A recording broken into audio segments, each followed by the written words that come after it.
So I mentioned that I'm going to keep doing videos on the Corolla as I kind of make it daily driver ready.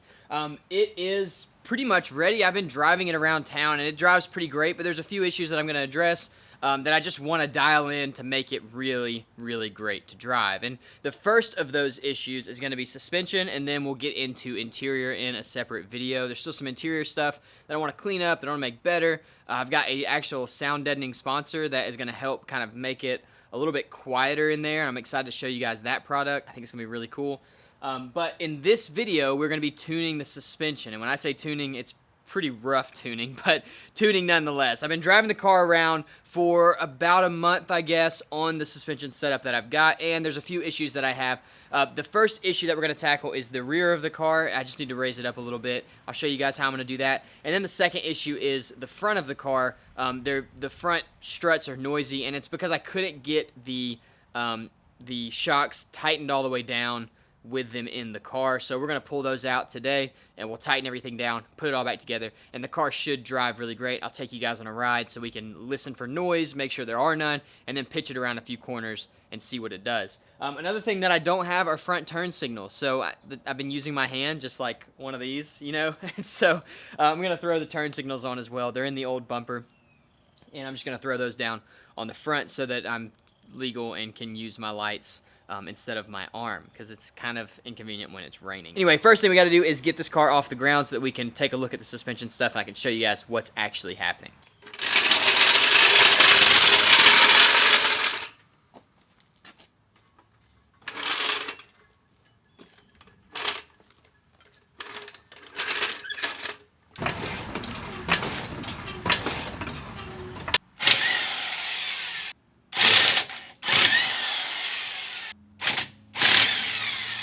Something I did do off camera that's kind of a must on all my builds, just for my peace of mind, is I got these aluminum hub-centric rings. Now, I'm not partial to aluminum or plastic. I think both are fine.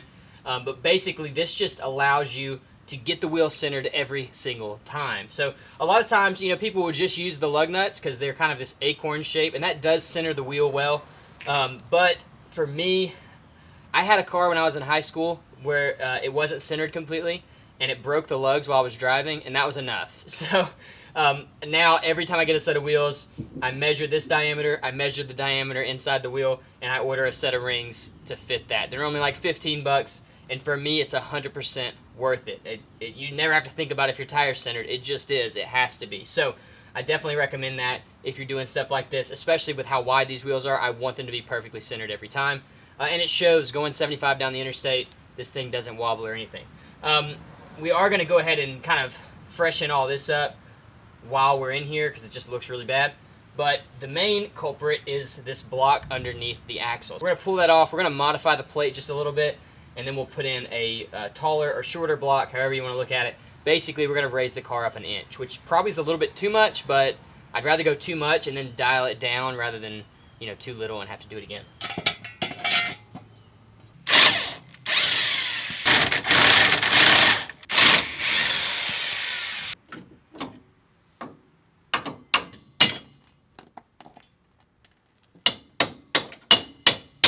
This is me kind of coming clean here. I had to make some questionable adjustments with this plate in order to get everything to work for the video that I was making.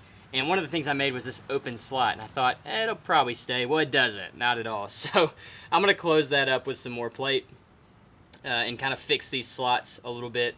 I'm just gonna make it, well, I'm gonna make it a lot better. And then we'll throw this back in with a smaller block that hopefully fits. There we go.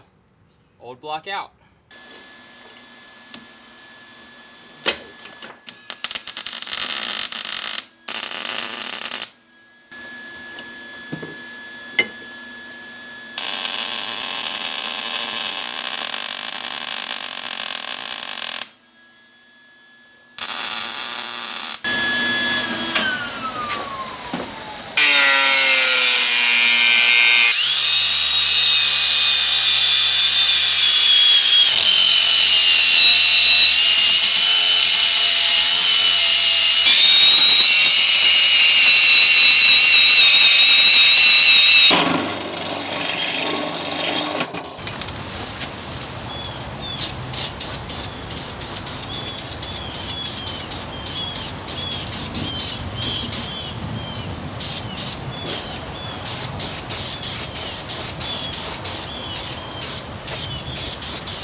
You might be wondering, why would I just not go get a new bit and instead use the paddle bit for this? You might have noticed I used the paddle bit.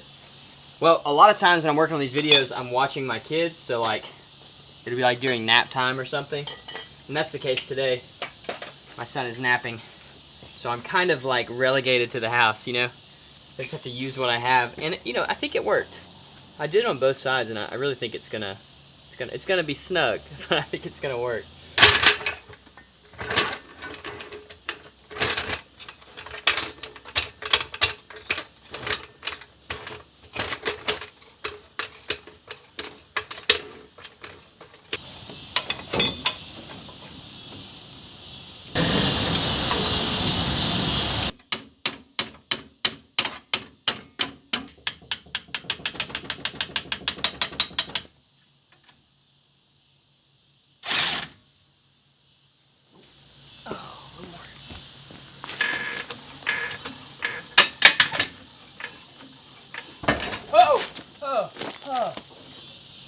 Oh, that was so scary. Gosh, I hate jacks.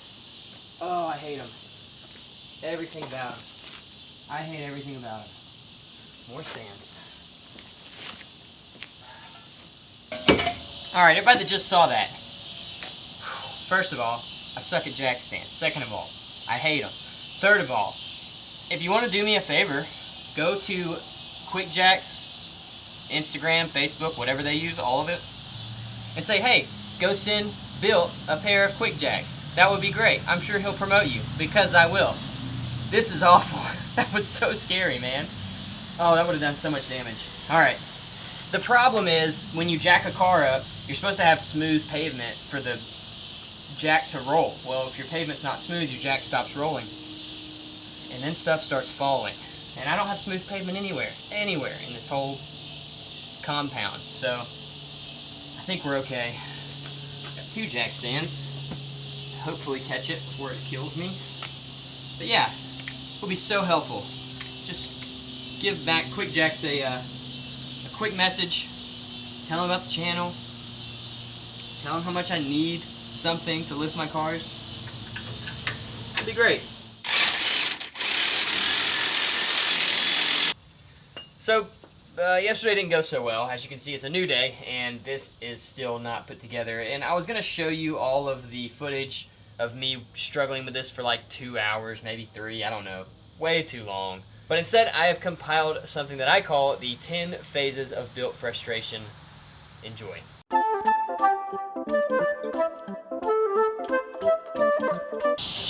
This job is never wanting to end.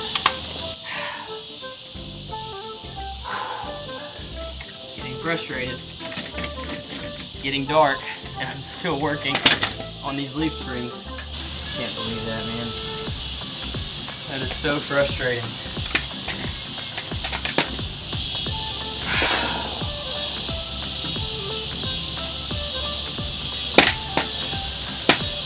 Some days, you just ride the struggle bus. Today was one of those days. I know when that happened, I saw the block moving around. I should have been watching it. And I was tightening everything up. It wasn't. I gotta figure out. What a bummer. Bummer.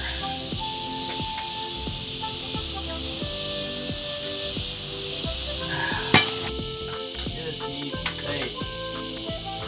Just a little bit. Something to work with. Dude, this is so bad. So frustrating. It's not supposed to take this long. Yet, here we are. Simple task. Dude. Why? Oh, man. Bummer, man. God, it's a bummer. That is a bummer. That's a bummer. That's all it is. Big old bummer. Oh, God, dude, that's not good. It's supposed to be done an hour and a half ago. 2 hours ago. Nothing. Just no movement. Totally bound up. Totally bound up. Dang, man. So what happened last time is the block, I got it all installed, but the block was misaligned. When I was tightening it up, it kind of popped out of the alignment hole in the axle, and it made everything basically, well, it made it out of line, and the car wouldn't have worked. So had to pull it all apart, cut it all apart, and we're going to go again. This time, I've got the right size U-bolts, which will work much, much better, assuming that they're long enough, and I think they are. So we'll throw those on. We're going to jack this leaf spring back up. Hopefully, this will be the last time. So if you're wondering why I didn't use the right size U-bolts to begin with, they weren't long enough for the 2-inch blocks. They are long enough for the 1-inch, so I'll probably end up replacing that side as well, just to have the right size. But for now, we're going to leave it because I'm sick of working on this. Just tired of it. Alright, let's see.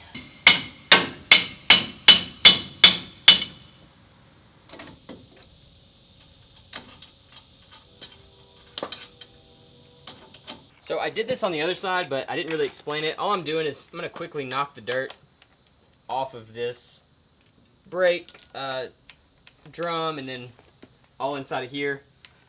I'm not going too crazy, but just enough to really kind of give the paint a little bit to stick to. And then we're just going to repaint it so it looks a little bit better, because this looks not better.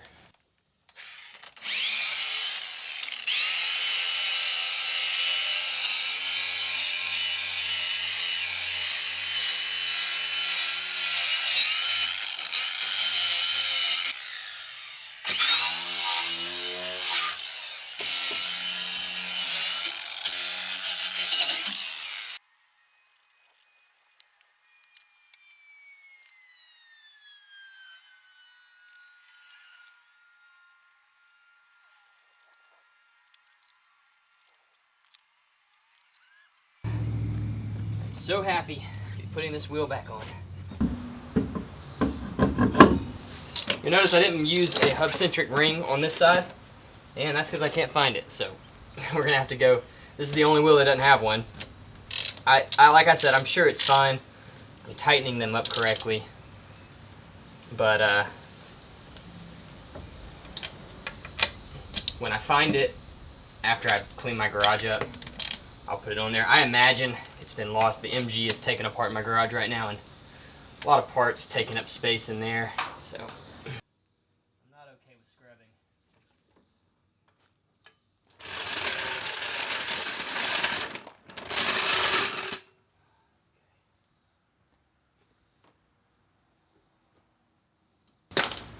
So that wheel gap is pretty huge.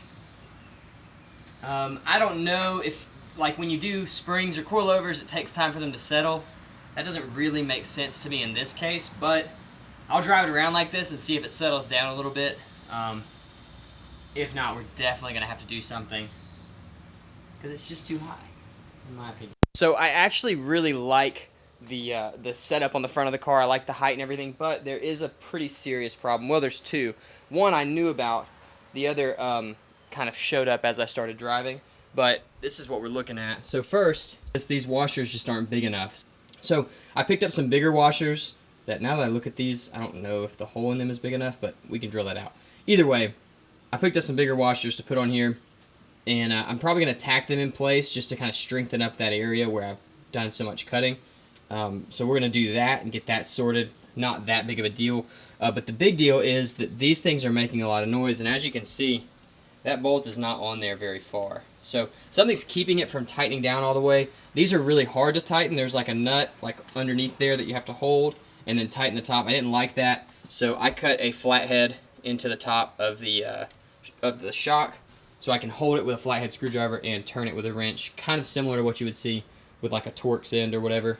Just harder to get as much torque on it. You don't have to have as much, you don't have to have a ton of torque on these. I think it's like 33 foot-pounds, maybe 60 foot-pounds, I'm not sure. One of the two. I know it's a big gap, but you don't have to have that much. But there is something going on that's keeping these from wanting to tighten down all the way. So what we're going to do is we're going to lift the front up, and we're going to check that out, try to figure out what's going on here and over there. It's on both of them, so it's likely going to be really easy to find. So here you can see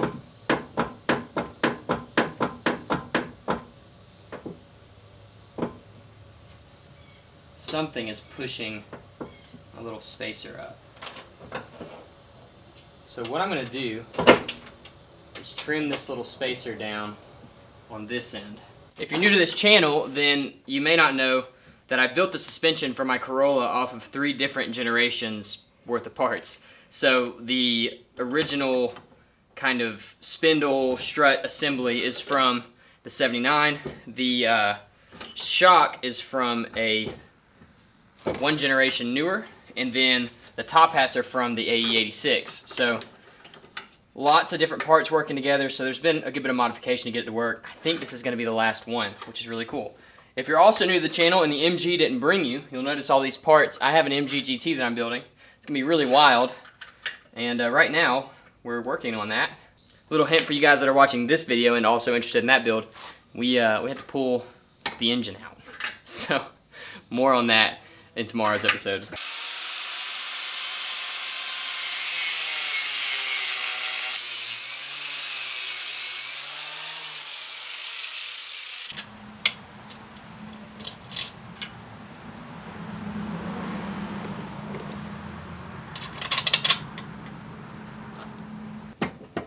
I've taken out the play that was in the shock, so that's good. I feel much better about it. You can still hear some movement down there, but it's not coming from this top hat anymore, so we've at least isolated that problem.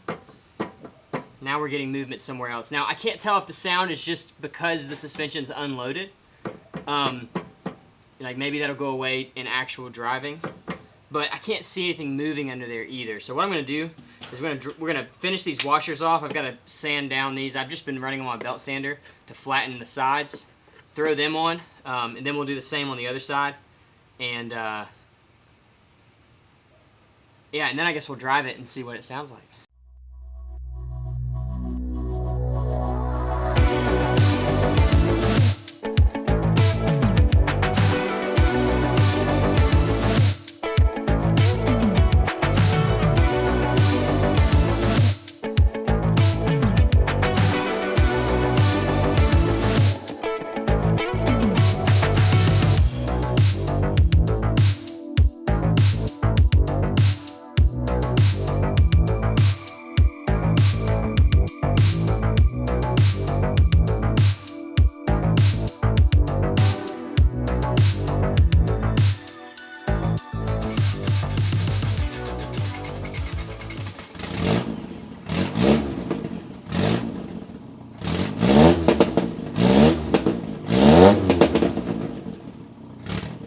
Alright, here goes the real test.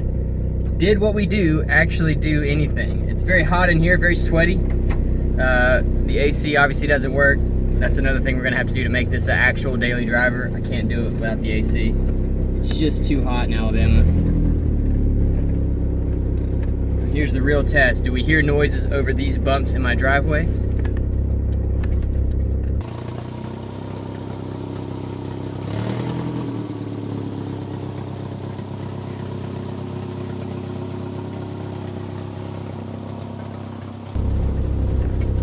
That's good. I honestly expected to hear some rattling up front. Normally I get rattling, whoop, guys are falling. Normally I get rattling like right here every time I go into my driveway from the front kind of top hats. and that's nothing. Totally silent. That's awesome. That's very, very exciting. Okay, so now the true test for the back, I think that really handles the front. That's really the only place that this rattled, but it happened every time I came home, so it was super noticeable and super annoying. Now the big test is gonna be the back, which I raised it up so much, it's kind of flagrant actually. It doesn't need to be raised this much. I don't really like the way it looks, but if it doesn't rub, that'll make me very happy, because I hate that sound. It drives me nuts, especially when like people were in the back, it was squatting it and it wasn't good. So this should be better. About that though, I would love to lower it back down to the 2-inch mark, but I don't know how to stiffen leaf springs. So if you know, comment below. Can you just add more? I don't know. Does that raise the car? I know nothing about them.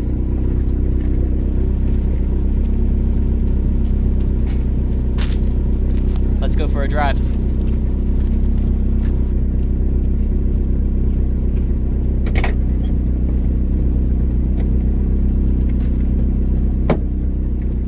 So July and August are easily the worst times to drive with no AC in Alabama. It's just miserable. Honestly, it's miserable. But once you get past July and August, the rest is not as bad. It's tolerable. And I've got heat in this car, so I just need to get that AC done. We may be delving into that on the channel.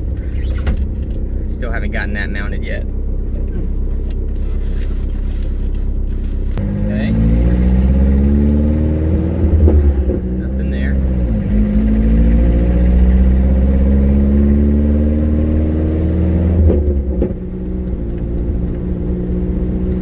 Also, I talked about how loud this car was when I first got the exhaust done. This camera mount is awful. It's really not that loud. I think it's actually gotten quieter as I've driven it more. I don't know if that's a thing, but okay, that's good. It's really not that loud. As you can tell, I'm on the accelerator and you can still hear me. The only time it gets real loud is if you really open it up. I just lost my safety glasses.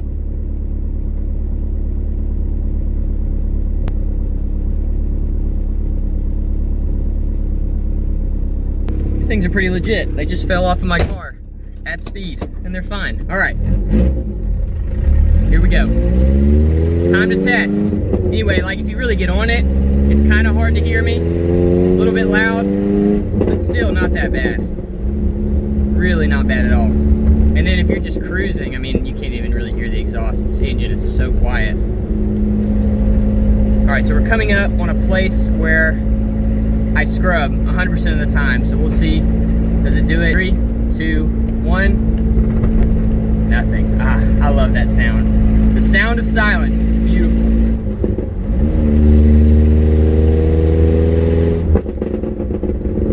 I also love that sound. It's so good. All right, here's another turn coming up.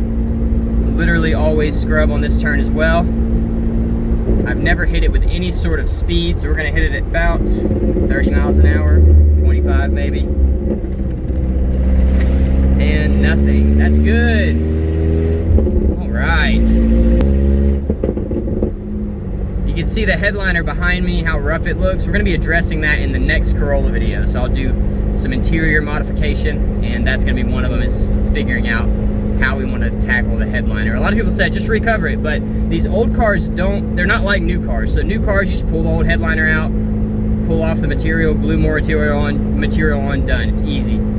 These are a bow style, so it's bows, like metal bows that are woven into the actual fabric, and it's stretched really, really tight, wrapped around the edges of the windows, wrapped underneath the windshield, and wrapped normally underneath the back window, but in this one it's kind of got a little bar thing. So you have to pull the windshield out to replace the headliner. They last a really long time, but when they go really hard, and it's really hard to fix them. So I'm gonna try to come up with something different than this, so I can't pull this windshield out. They're too expensive. I can't risk breaking it.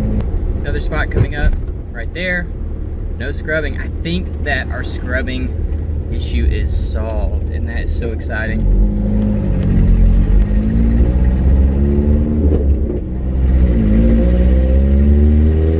This is a pretty rough road. This one always gets me. As you can tell, it's a little bit rough. I think I might have caught a little bit of tire on that last bump where you guys went falling, but I'm okay with that. I'm okay with catching the tire every now and then, slightly or whatever, but it was happening like every time I hit a bump, so this is still pretty good. All right, I think that's a wrap. This suspension feels so much better. I am 100% stoked about how it came out. I'm so stoked. I don't have to worry about rubbing anymore. I don't have to worry about the noise. I don't have to worry about any of that stuff, and that is just awesome. Awesome, awesome. I'm so excited to drive this car hard, finally, really throw it into some turns and see what it can do. I think it's gonna be really great. If you know how to stiffen up leaf springs, let me know in the comments below. I need to stiffen these up because I do want to lower the ride height back down a little bit, but I just can't do it with the softness of the springs that are in there. So let me know in the comments below how to do that. Secret word of the day is going to be, it's gonna be, let's call it Sonic. Secret word of the day is Sonic, like the hedgehog. That'll make sense in a future video. Sorry I'm bouncing around like crazy. You guys are awesome. Thank you so much for watching. I will see you in the next one, which will be tomorrow, actually. We're doing more videos.